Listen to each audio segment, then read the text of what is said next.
Hello students and welcome back to your favourite channel math solutions with Rose ma'am. आज की class में हम करेंगे कक्षा 9th की विषय गणित की कार्यपत्रक नंबर 71, जिसका आज का हमारा विषय है रचनाएं, जो कि हम एक नया चैप्टर शुरू करने वाले हैं बच्चों इस वर्कशीट में। तो चलिए इस वर्कशीट को शुरू करने से पहले आप सभी से रिक्वेस्ट है कि प्लीज़ चैनल को सब्सक्राइब कर दीजिए। आवश्यक पूर्व ज्ञान जो चाहिए होगा वो है रेखाखंड व त्रिभुजों की समझ। बच्चों, एक रेखाखंड का लंब समद्विभाजक खींचने के लिए हम रेखाखंड के दोनों अंत बिंदुओं से रेखाखंड की लंबाई के आधे से अधिक लंबाई की त्रिज्या लेकर रेखाखंड के दोनों ओर एक दूसरे को प्रतिच्छेद करते हुए चाप लगाते हैं।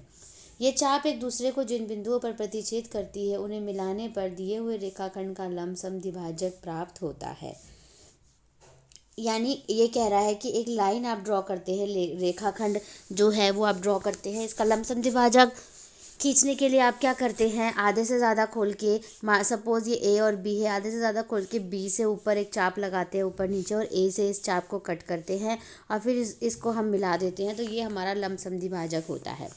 इसके आगे दिया हुआ है एक रेखाखंड का लंब समद्विभाजक रेखाखंड को दो बराबर लंबाई के भागों में विभाजित करता है और उस रेखाखंड पर लंब होता है। यानी ये 90 डिग्री का होता है एंगल, और ये दो भागों में इसको डिवाइड करता है, बराबर दो भागों में। आइए इसे एक उदाहरण से समझते हैं। तो एक उदाहरण यहाँ पर दिया हुआ है, उदाहरण नंबर 1। 9.5 सेंटीमीटर लंबाई का एक रेखाखंड खींचकर उसका लंब समद्विभाजक खींचिए। देखिए ये एक रेखाखंड 9.5 का हमने खींच दिया, ए बी बना दिया। दूसरा, ए और बी को केंद्र मानकर 9.5 सेंटीमीटर के आधे से अधिक त्रिज्या लेकर ए बी के दोनों तरफ एक चाप लगाइए जो एक दूसरे को परस्पर सी और डी पर प्रतिच्छेद करती है। तो हमें क्या करना है, यहाँ पर आप इसको देखेंगे, ए पे रख करके एक चाप ऐसे कट करनी है, बी पे रख के इसी को कट करके और फिर इसको मिला देना है। ये आपका सी पॉइंट था और ये डी पॉइंट है। तीसरा है, बिंदुओं सी और डी को मिलाइए। और चौथा है, सी डी रेखाखंड ए बी का लंब समद्विभाजक है। ठीक है। इसके बाद बच्चों आगे बोला हुआ है, आप जानते हैं कि त्रिभुज के 3 भुजाएं और 3 कोण होते हैं। एक त्रिभुज की रचना करने के लिए हमें उसके निम्नलिखित माप समूहों में से कोई एक पता होना चाहिए। पहला, 3 भुजाएं होनी चाहिए। दूसरा, 2 भुजाएं और उनके बीच का कोण होना चाहिए। तीसरा, 2 कोण और उनके बीच की भुजा होनी चाहिए। चौथा, समकोण त्रिभुज के लिए कर्ण और एक भुजा होनी चाहिए। आइए इसे एक उदाहरण से समझते हैं। तो ये एक उदाहरण दिया हुआ है, इसको हम ध्यान से समझ लेंगे किस तरीके से इस पे फिगर बनानी है। उदाहरण नंबर 2, 5.5 भुजा वाले एक समबाहु त्रिभुज की रचना करनी है। समबाहु कौन सा त्रिभुज होता है बच्चों, जिसके सारी साइड्स क्या होती हैं, बराबर होती हैं। समबाहु त्रिभुज की सभी भुजाएं बराबर होती हैं, इसलिए समबाहु त्रिभुज ए बी सी में ए बी बराबर बी सी बराबर सी ए बराबर क्या हो गया, 5.5 सेंटीमीटर। पहला, 5.5 सेंटीमीटर लंबाई का एक रेखाखंड बी सी आपको खींचना है। ये बी हो गया, ये सी हो गया 5.5 का। फिर दूसरा, बी और सी को केंद्र मानकर 5.5 सेंटीमीटर त्रिज्या की 2 चाप खींचिए जो परस्पर एक दूसरे को बिंदु ए पर प्रतिच्छेद करती है।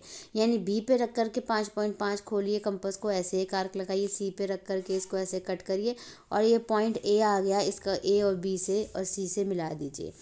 बिंदु ए को बी से और बिंदु ए को सी से मिलाइए। इस प्रकार जो त्रिभुज प्राप्त हुआ, त्रिभुज एबीसी प्राप्त हो गया, जो कि एक समबाहु त्रिभुज है। ठीक है। इसके बाद बच्चों अब आप प्रयास कीजिए, मैं आपको 3 प्रश्न दे रखे हैं। पहला, त्रिभुज पी क्यू आर बनाना है। पी क्यू दिया हुआ है, क्यू आर दे रखा है, पी आर दे रखा है, और बताना है ये किस प्रकार का त्रिभुज है। दो आमने सामने की भुजाएं बराबर है, यानी ये समद्विबाहु त्रिभुज है। दूसरा, 10.3 सेंटीमीटर लंबाई का रेखाखंड खींचना है, उसका लंब समद्विभाजक बनाना है। और तीसरे में 4.3 सेंटीमीटर वाले का एक समबाहु त्रिभुज बनाना है। समबाहु त्रिभुज का मतलब क्या हुआ, सारी भुजा जो क्या होंगी बच्चों, 4.3 सेंटीमीटर की होगी। ठीक है। तो चलिए बच्चों, क्वेश्चन नंबर 1 की फिगर ड्रॉ करते हैं। आप वीडियो को एंड तक देखिएगा और आप अपना काम कंप्लीट कर सकते हैं, और अगर कोई डाउट है तो मुझसे पूछ सकते हैं। तो चलिए बच्चों, हम क्वेश्चन नंबर 1 स्टार्ट करेंगे। क्वेश्चन नंबर 1 में आपको बोल रखा है पी क्यू जो है वो 4 सेंटीमीटर दे रखी है, क्यू आर आपको 3.5 सेंटीमीटर दे रखी है, और जो पी आर है बच्चों वो आपको 4 सेंटीमीटर दे रखी है। आपको एक पी क्यू आर जो है वो ट्राइंगल बनाना है। तो सबसे पहले हम क्या करेंगे, 3.5 सेंटीमीटर की एक लाइन ड्रॉ करेंगे। इसका नाम हम देंगे क्यू और आर, और 3.5 सेंटीमीटर की आपको लाइन ड्रॉ करनी है। इसके बाद आपको क्या करना है, क्यू पे रख करके, ये क्यू जो है इसके ऊपर कंपास रखिए, कंपास को 4 सेंटीमीटर खोलिए और एक आर्क यहाँ लगा दीजिए क्यू पे रख के।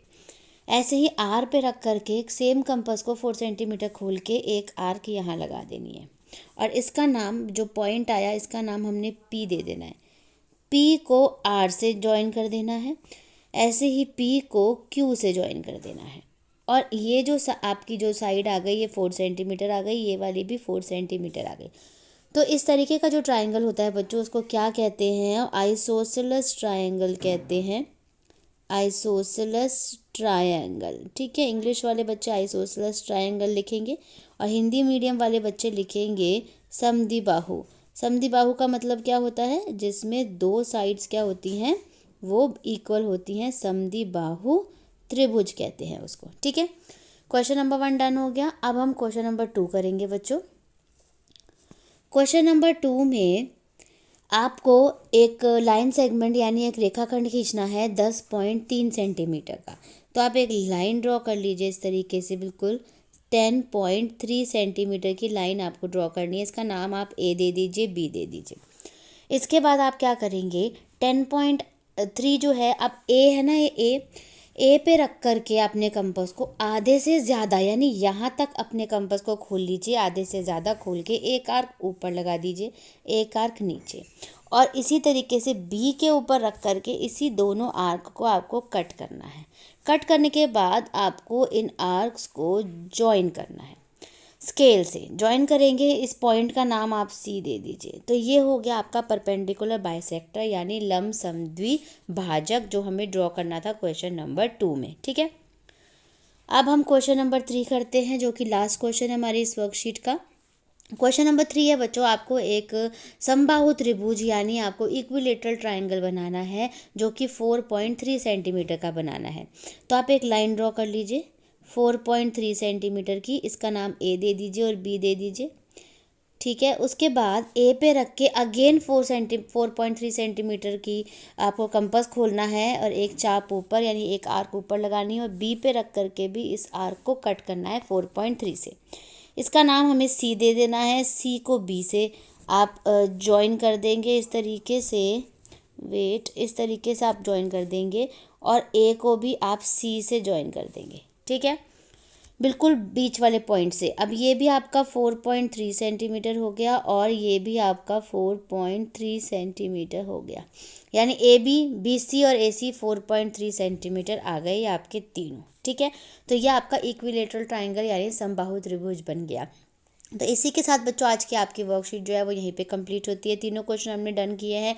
अगर आपको कोई भी कन्फ्यूजन है, कोई भी डाउट है, तो प्लीज़ मुझसे कमेंट करके आप पूछ सकते हैं। फिर मिलेंगे बच्चों नई वीडियो में नई वर्कशीट के साथ। प्लीज़ वीडियो को लाइक, शेयर एंड सब्सक्राइब कर दीजिए। Thank you students.